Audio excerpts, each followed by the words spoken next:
Just let's go to one more thing, and I'm sorry to bring this up again. Let's go to Maasai. And Yeah. the lion, okay, I know we go again to hunting animals, right? Okay. But again, it's Yeah, history, guys. No one should get excited on this channel about that. And it's right. about the Maasai. Could you tell us about Maasai warrior? I'm fascinated by them and the spear Yeah. fighting them. And they have also sword, right? Okay, could you go Yeah, ahead?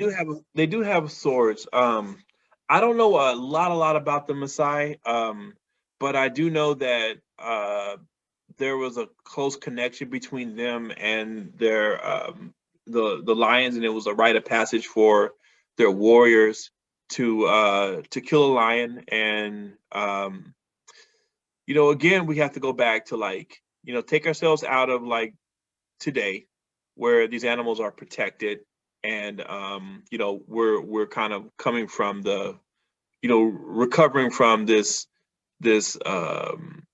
ooh, this phenomenon of people going over to the continent and getting a chance to kill big game for the sake of killing big game. When we think about certain practices like that, um, you know, keeping certain populations in balance, whether it's an apex predator like a lion, or if it's like deer. That's kind of part of the balance of the land. Is like you have to have predators and you have to have prey, and you have to have this kind of balance, this equilibrium. So I'm sure that part of this ritual was to show the bravery and develop the bravery and of the warriors, at the same time to kind of help keep the lion population at a certain place, so it's safe for people. So from what I understand about Maasai warrior culture is like they kind of go by these different grades, age grades, right? So you start off at a certain age, you are committed to be a warrior, and you go about your skills and your training. So as far as like the Maasai, uh, they train, of course, stick fighting. They're famous for their spears, very, very long, tall spears that they would use in close quarters, like thrusting, kind of in the classical sense for the shield, and even being able to like throw the spears as well. Um, they also do. They have a shorter fighting stick that they would use called a runga or a fimbo. Fimbos are, I think, more just a stick, and the runga is more the knobbed club that they would use either to fight in close quarters, or they can throw those as well. Um, they do wrestle. I've seen a little bit of Maasai wrestling, not a lot of it, but I have seen a little bit of the wrestling. And the stick fighting is interesting because they'll fight with kind of in the what I'm going to say is like in the what you'll find like in Bantu speaking Africa, where you use and that's probably not a fair or proper term for me to use, but I'll say this, you'll find like in East Africa and in Central to South Africa, you'll find the use of a parry stick in your shield hand, and then your weapon stick here in your dominant hand. So like the Maasai will stick fight using two sticks, one hand for primarily for blocking and parrying, and the other one for striking and hitting. Then they'll also use a longer stick. This is like the fimbu, I believe, where they'll use it to strike just in these kind of motions, or here, even like letting go and to hit and strike. And what else do they do? That is recently they are redoing, like, and unfortunately, there's like violence that's been breaking out, but they've been what should I say? They've been exploring their traditional archery with, like there have been like, fights that's been going out where they're using, bows and stuff to solve conflicts and things like that. So at some point, archery was a thing for them, and I think it kind of more, there's a couple discussions about the different cultures and like what types of weapons they developed and used. And sometimes it's dictated by this sense of what is manly and what is considered noble as far as like fighting goes. So in some cultures, projectile weapons like bows or guns in like the Sahel, these things were seen as like, you know, not really the way you would fight if you were like an elite, cavalry warrior, if you were a warrior that, they say that, to tell another brave man is to fight, chest to chest, you know what I'm saying, to fight in close. So, those kind of close quarter weapons would dominate in certain circles within the culture. So I think the same thing for the Maasai is probably a matter of fighting with spear, sword. Their swords are called simi, and then they had an older sword, which I have never seen one, called a la olam, la olam, which I think is a longer leaf-shaped blade. And their spears the spears they used to have, they're like crazy. Like they are these spears they use are really long, right? And even sword like in their shape. But in the past, there's Men at Arms has a series on warriors from East Africa, and they show like these older spears, and the blade is like really, really broad. And like I can't imagine you being able to throw that thing. It seems like you would fight with it like a gladius or whatever else in close, because the blade is so broad. I mean, talking about seme, as you know, I mean, as in antique ones, the really good quality older ones, they're narrower and much longer. And the more you come, to later examples, they get shorter and then wider, right? Yeah, So yeah, this yeah. is a distinguishing feature for buying older seme or not that old one. Let's go to another culture which I'm extremely fascinated by, Zulus from South Mhm. Africa. Have you Yeah. explored their fighting as well?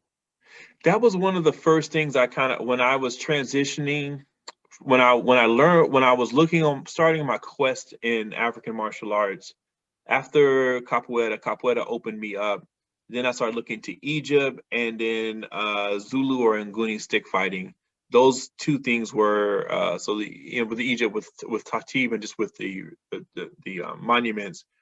That was one source of information, but in Nguni stick fighting is was pretty at the time. Even now, it's pretty. You can find lots of information on it. You can see lots of traditional fights and lots of that are happening today. And there's several movements in South Africa to make it into a national sport. And I have nothing but the utmost like respect for these guys that do this, especially the guys that do it in like a very, very real sense, because they are they're fighting in earnest, and they're not just using like a stick, which I don't really want to get hit in the head with no armor with a stick, but let alone a fighting stick or nduku. If and hopefully my pronunciation is correct. Nduku are like the fighting sticks that have it's not like a narrow stick where it's just a stick and it's like yeah that sucks, but the nduku has this flared head. It's like a club, and like the last thing I want to do is get hit in the head by that with without any head protection or something. But there are some guys there that fight in earnest in that manner, and it's really there's a gentleman, and I'm gonna butcher his name, but I was told that it's better for me to go ahead and just attempt to say the names as opposed to like just to gloss over it. But his name is Bonga. If forgive me if I'm pronouncing this wrong, if I'm misremembering the name, but I think he has some of the best Nguni or Zulu stick fighting videos on YouTube. Um, their fights are intense, and but they actually use like a little. So typically in Nguni stick fighting, they'll use like smaller shield. And the shields that Siabonga's group uses, they're not as small as some of the upoku, I believe is what they're called. Um, they're a little wider, but not quite as wide as like the traditional Zulu war shields, right? But they're a little bigger. And some of the techniques and the movements and the way they kind of close in, they'll like lock in up top here sometimes to kind of protect this high line, and then do these strikes around. It's really, they have really interesting like movements, and I think some of the best Nguni stick fighting sources today on YouTube. So definitely, I'll try to find that link and I'll send it to you. And when this goes out, you can put it up if you want to, or you can check it out yourself. But yeah, really Did you intense. did they have also two kinds of spears, the Zulus back then? Yeah. So the story is, the Zulu army fought in using range, or in South Africa, I should say, they fought using ranged weapons, throwing spears and shields, right? And then Shaka revised the design of the spears and the shields. He made the shields longer and wider so they can cover the entire person. And then he developed a short thrusting spear to be used, in close quarters. And I think that Shaka gets a lot of credit for that innovation, but I think that that started in with the king that was before him, that brought him in, that gave him shelter. Kind of started this innovation, and he took it to you know you know different heights. But yeah, so they would basically use these broad bladed spears in like a short sword for thrusting and hooking around. They would hook shields, lock in, and thrust around, and that in close quarters fighting is what gave them, allowed them to um, gain dominance over their neighbors, and expand, because the Zulu were a very small tribe, small group of people, small and small in numbers, and they just completely expanded and changed the way. That's just the one thing when thank you, when okay, when when someone starts to fight in a way that you're not used to fighting, it's like it creates this like ripple effect. And that's kind of what my understanding is, that they were wanting to fight from further away with the spears at first, and just being able to close behind it, and then you threw your weapon away. Now, Do you teach Zulu weaponry and fighting methods in your system? I don't necessarily, like, I started working with some of the stick and shield works. I think it's really good. It goes back to what we were saying before Yeah. about having those fundamental understanding um in in in basic weapon manipulation, I should say, right? So for me, that's a good place to like start with learning how to use a shield and another weapon. It's like, yeah, including stick fighting is a great place to start. For the reconstruction, it's not the only place, because and it kind of ties into like your other question about the other spears. It's like, so the stick fighting can give us a lot. It gives us a lot about how they use the shield, how they move their bodies, how they closed. But what it doesn't give us how does this relate to using that shield and that spear. You know what I'm saying?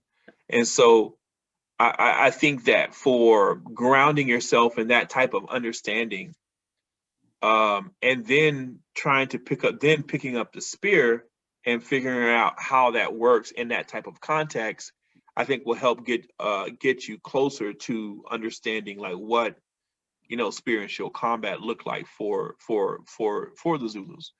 And so I always kind of recommend people to start in that way. Is like, start with the stick fighting, and then take away the stick, because they also used an axe, and they used, like, again, like the weighted clubs, and then the spear, and start experimenting with that, but ground yourself in the stick fighting, because that'll help give you the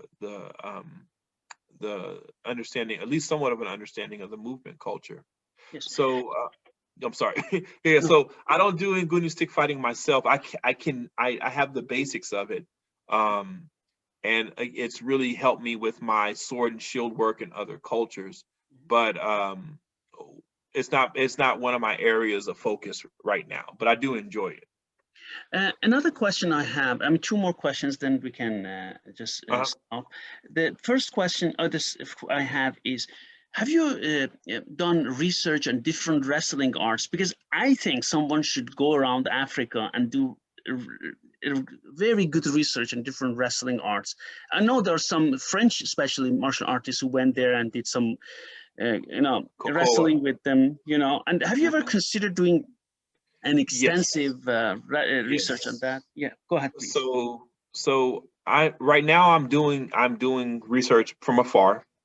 Once COVID is lifted, and things are kind of aligning. So I have a friend of mine, partner, martial artist. He's actually doing some phenomenal work on the continent right now. He's part of a group that's building up these MMA gyms in different parts of the continent. So he has a really big group set up in Nigeria, and a lot of these guys, they have a Kyokushin background, and they're looking to what they're wanting to do is to kind of introduce this new blood of fighters, into the combat sports, so into MMA and into different arenas and stuff.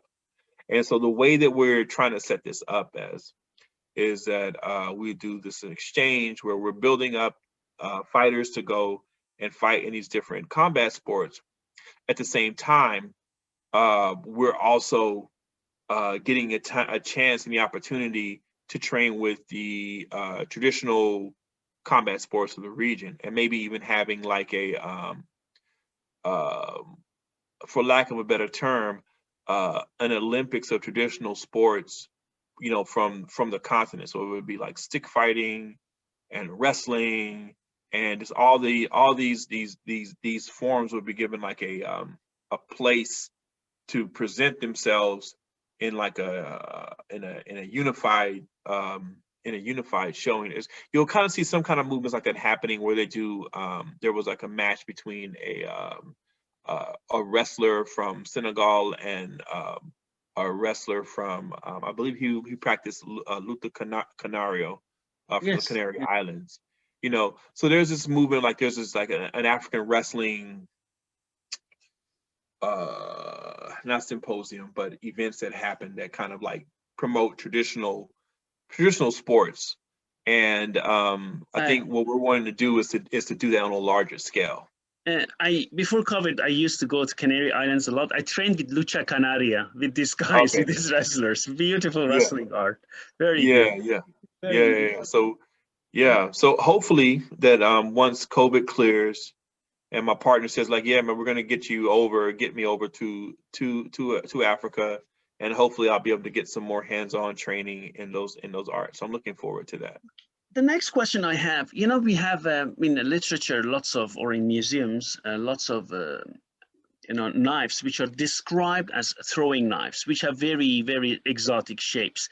And there are some researchers who say these are not throwing knives. Many of them served as currency items, so they paid with them actually. Could you tell us about that, David?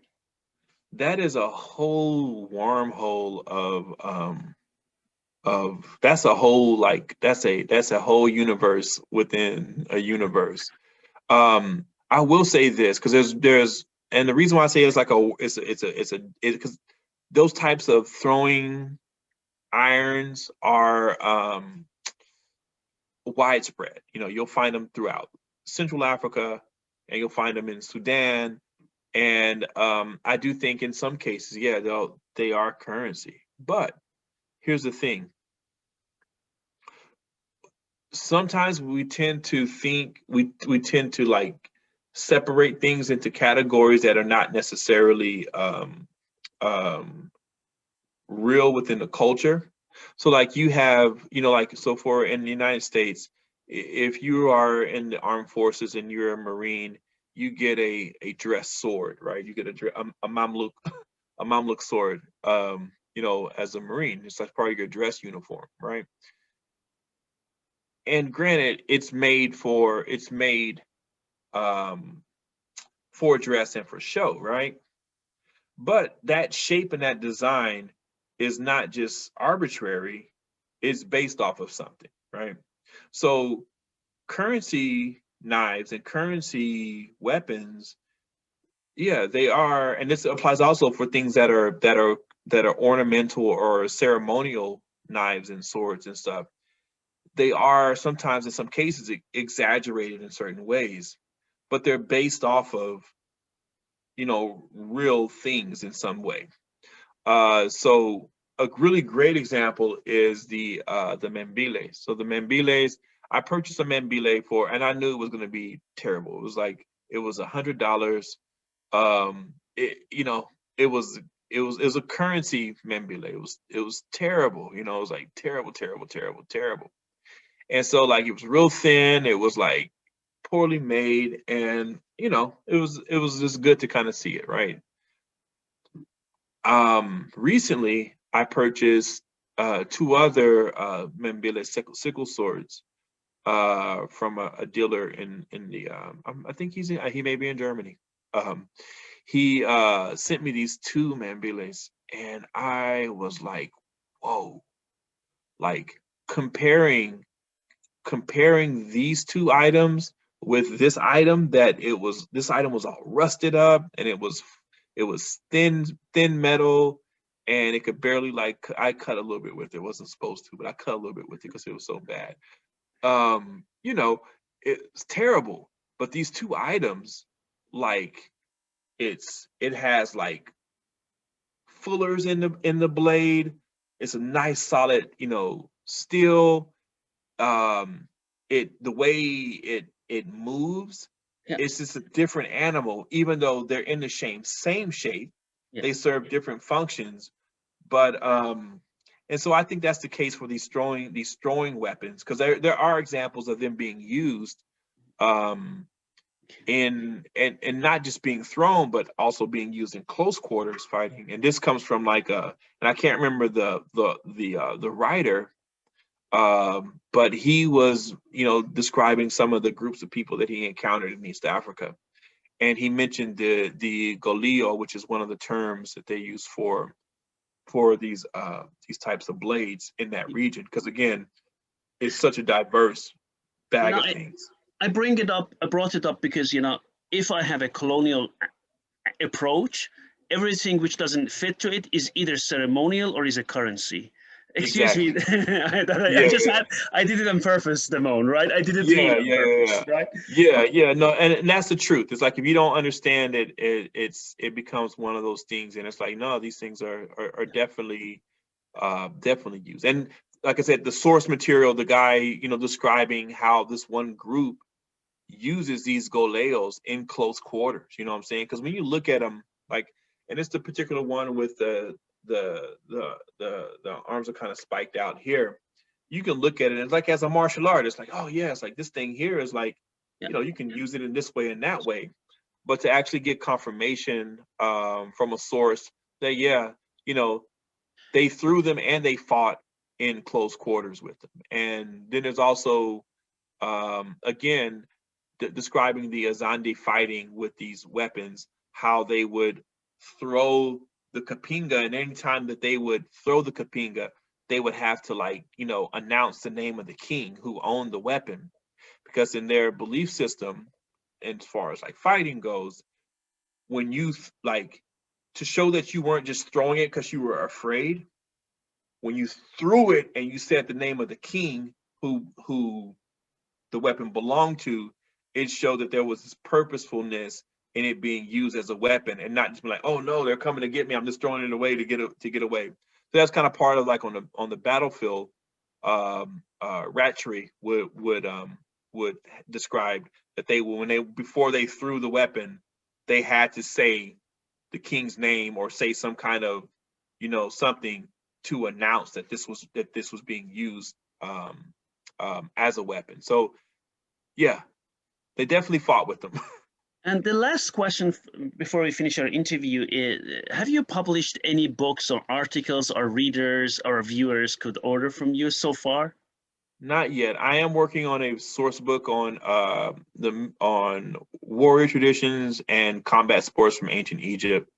I'm currently working on that.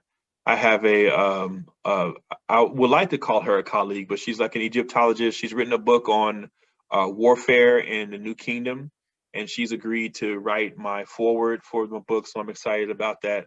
Okay. But I'm still in the works of that, and I have a few ideas of things that I'm doing, but nothing published yet. So Do you teach online so people could book you? I do. I have I have virtual classes.